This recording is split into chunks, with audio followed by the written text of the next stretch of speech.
রামলীলা ময়দানে এক অনুষ্ঠানের মধ্য দিয়ে প্রভু শ্রী রামচন্দ্রের মূর্তির আবরণ উন্মোচন করা হয়। আবরণ উন্মোচন করেন হিরণ্ময় গোস্বামী মহারাজ। এছাড়াও এই অনুষ্ঠানে উপস্থিত ছিলেন ভারত সেবাশ্রম সংঘের চাঁচল শাখার অধ্যক্ষ ঋতমানন্দজি মহারাজ, চাঁচল শ্যামসুন্দর মন্দিরের অধ্যক্ষ গৌরদাস বাবাজি সহ অন্যান্য বিশিষ্ট ব্যক্তিবর্গ। চাঁচলে নবজাগরণ সমিতির পক্ষ থেকে চাঁচলের রামলীলা ময়দানে প্রভু শ্রী রামচন্দ্রের নতুন মূর্তি স্থাপন করা হয়। আজ বুধবার প্রভু শ্রী রামচন্দ্রের মূর্তির আবরণ উন্মোচন করা হয়। এই অনুষ্ঠান উপলক্ষে ভক্তবৃন্দের সমাগম হয় রামলীলা ময়দানে। আরো বিস্তারিত জানতে ভিডিও প্রতিবেদনটি দেখুন আমাদের চাঁচল পেজে। সঙ্গে থাকুন, দেখতে থাকুন আমাদের চাঁচল।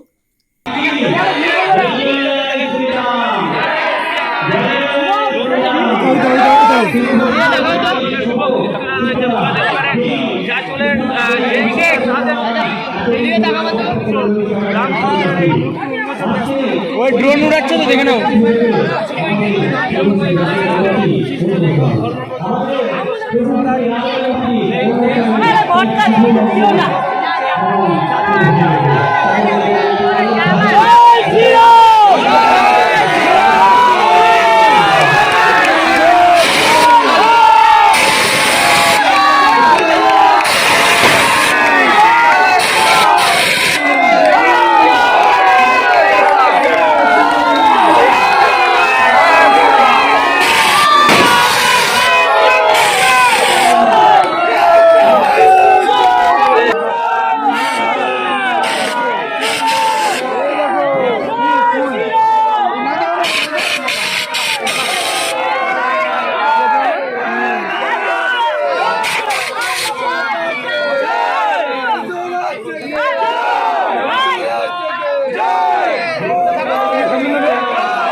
আমরা একটু কথা বলার চেষ্টা করবো মহারাজ রামলীলা ময়দান এক ঐতিহাসিক মুহূর্তের সাক্ষী আপনার হাত দিয়েছি। ভব্য মূর্তির উন্মোচন হলো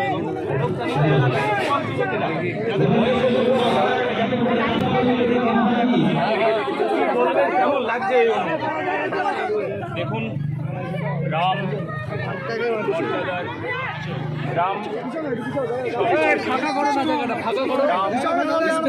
ভারতের ঐতিহ্যের রাম মানব জীবনের সম্পূর্ণভাবে উন্নতির যে সোপান, তার নাম রাম।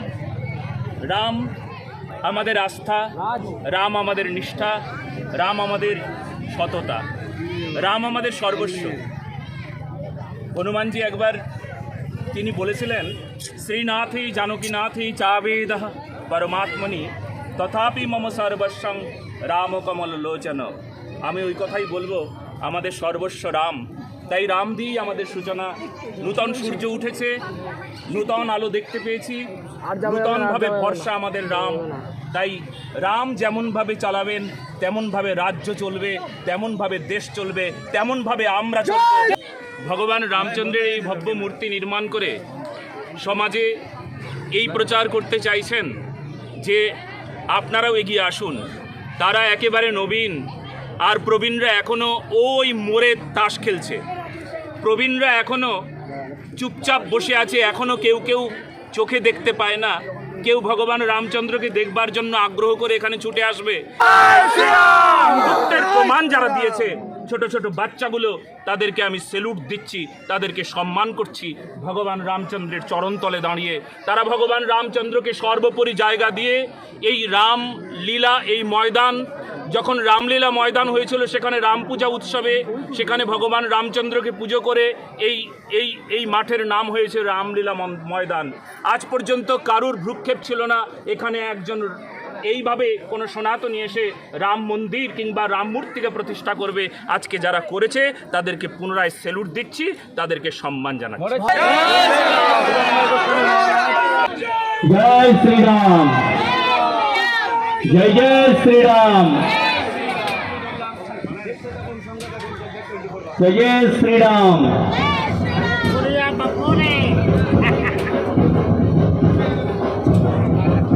সকল ভক্তদেরকে বলবো কেউ যাবেন না, আমাদের এখানে প্রসাদেরও ব্যবস্থা রয়েছে, প্রসাদ পেয়ে তবেই সকল।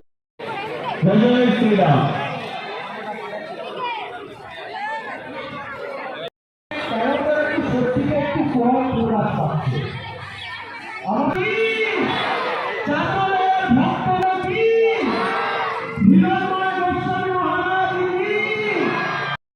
বাঁচানোর ঔষধ,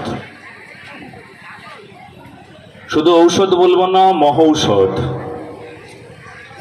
গৈরিক স্বভাবটাকেও নিয়ে আসতে হবে।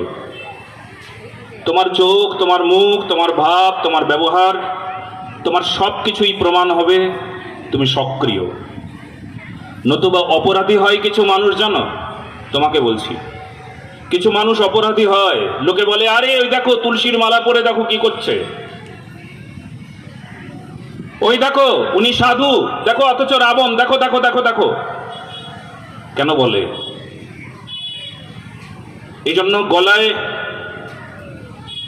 গেরুয়া কাপড় ঝোলালে শুধু হবে না, গৈরিক তিলক লাগালাম হবে না, জয় শ্রীরাম মুখে বললে হবে না, হবে না। মুখে বলার মানুষ লক্ষ্য আছে। জয় শ্রীরাম যেমন মুখে বলবো, ঠিক চরিত্র দিয়ে দেখিয়ে দেব এনার মুখে শুধু জয় শ্রীরাম নেই, চরিত্রে ওনার রাম। রাবণের সঙ্গে যুদ্ধ করবার ক্ষমতা ওনার আছে, ওনার চরিত্রে রাম আছে।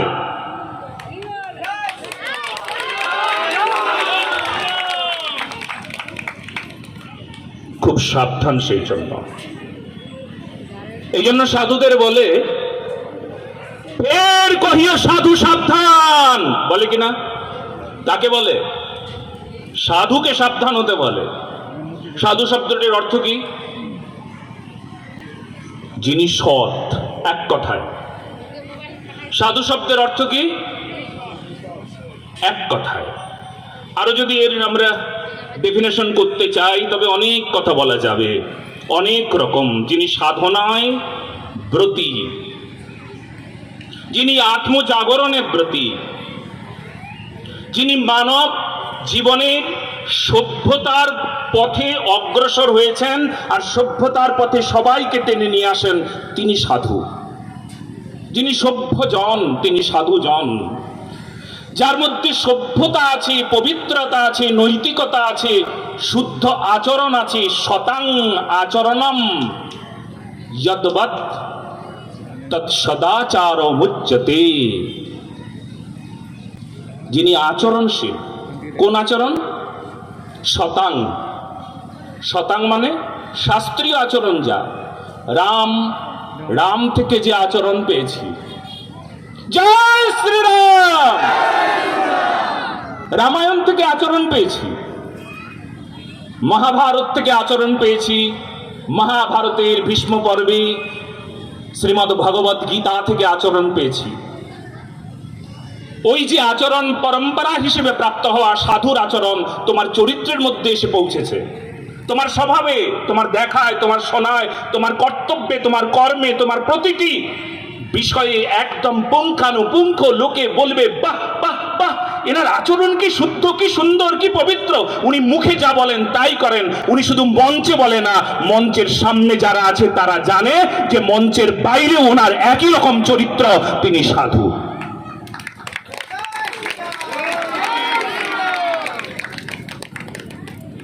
এই জন্য সেই সাধুতা আমাদের, কারণ মর্যাদা অলঙ্ঘন হয় অসাধুর লক্ষণ, সেই জন্য মর্যাদা দেব। আর ভগবান রামচন্দ্রের শ্রীবিগ্রহ প্রতিষ্ঠার পেছনে একমাত্রই কারণ, সেটা হলো মর্যাদা। সবার হৃদয়ে মর্যাদা প্রতিষ্ঠিত হোক, রাম প্রতিষ্ঠিত হোক, শুধু মুখে নয়, হৃদয়ে, চরিত্রে। সবার মঙ্গল কামনা করছি।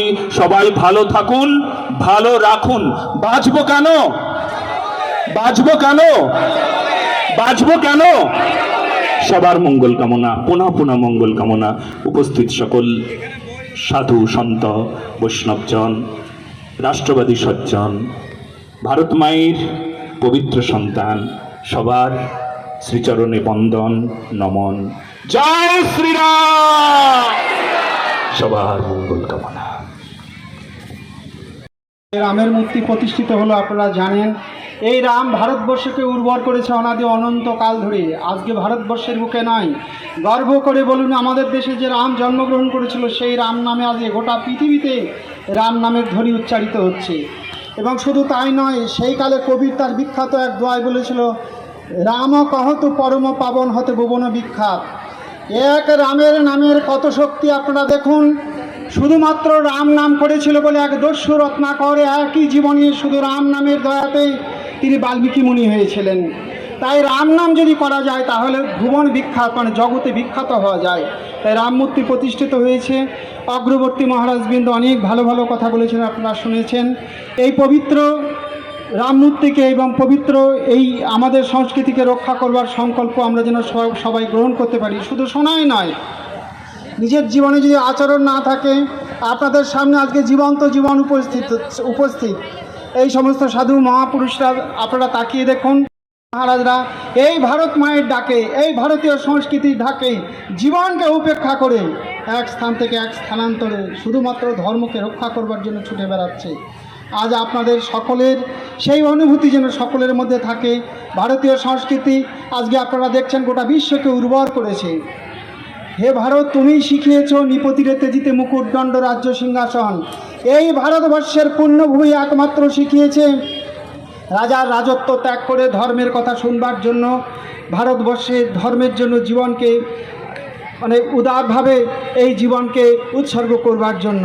তাই পবিত্র, পরম পবিত্র এই দিনে সবার মধ্যে আজকে এই রামের আদর্শ প্রতিষ্ঠিত হোক, সবার কল্যাণ হোক, মঙ্গল হোক, এই বলেই আমি আমার কথা শেষ করছি।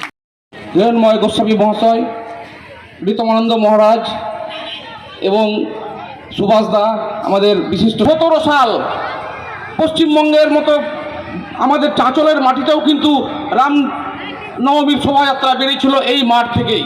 गो माता की, राष्ट्र माता की, भारत माता की जय जय श्री राम।